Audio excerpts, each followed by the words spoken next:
బైబిల్లో విగ్రహ ఆరాధన చేయాలని ఉంటుందా ఉండదా? ఒక్క నిమిషం. సార్ ఇప్పుడు బైబిల్లో మీరు నమ్మే మీ సంఘం నుంచి అయినా కూడా విగ్రహారాధన చేయడం కరెక్ట్ కాదని ఉంది కదా.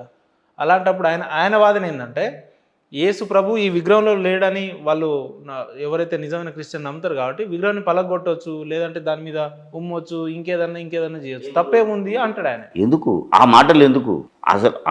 అసలు నీకు క్రైస్తవం గురించి ఎందుకు? ఎందుకంటే క్రైస్తవులు మా హిందువులను మత ప్రచారం చేసి ఎవరు చేశారు? మత మార్పిడి చేసేలా మారుస్తున్నారు కాబట్టి ఎవరు చేశారు? మా ధర్మం గురించి నేను చెప్పాలి. తప్పు చెప్పండి సార్. ఎవరు చేశారు? పలానా ఏబిసిడి చేశాడు. నువ్వు ఏబిసిడి దగ్గర పో, వాని పట్టుకొని తను. ఎవడను వస్తాడా? ఎవడు రాడు. ఇంకొకటి చేశాడు, వాని పట్టుకొని తను. వాని సమాజంలో తెచ్చి క్రైస్తవ్యంలో ఎక్కువగా మత ప్రచారానికే ప్రాధాన్యత ఎక్కువ ఉంటుంది కదా. పాస్టర్లు అంతా చేసేది ఏందనంటే ఏం చెప్తారు మీరు? పాస్టర్ని సమర్థించను, మీకు తెలుసు. ఎవరిని సమర్థించను. మీ వల్ల, మీలాంటి వాళ్ళ వల్ల ఏమవుతుంది? మీరు పెట్టే చిచ్చుల వల్ల బయట కొట్టుకొస్తారు. అది మానుకోండి.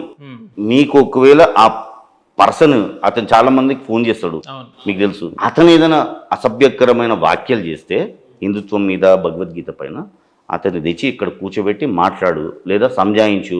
వినకపోతే ఒక చెంప వాయించు, లేదంటే ఇంకా మరీ ఘోరంగా మాట్లాడంటే తోసి 10th ఫ్లోర్ నుంచి. అప్పుడు నువ్వు హిందుత్వాన్ని కాపాడిన మనిషిలాగా అవుతావు.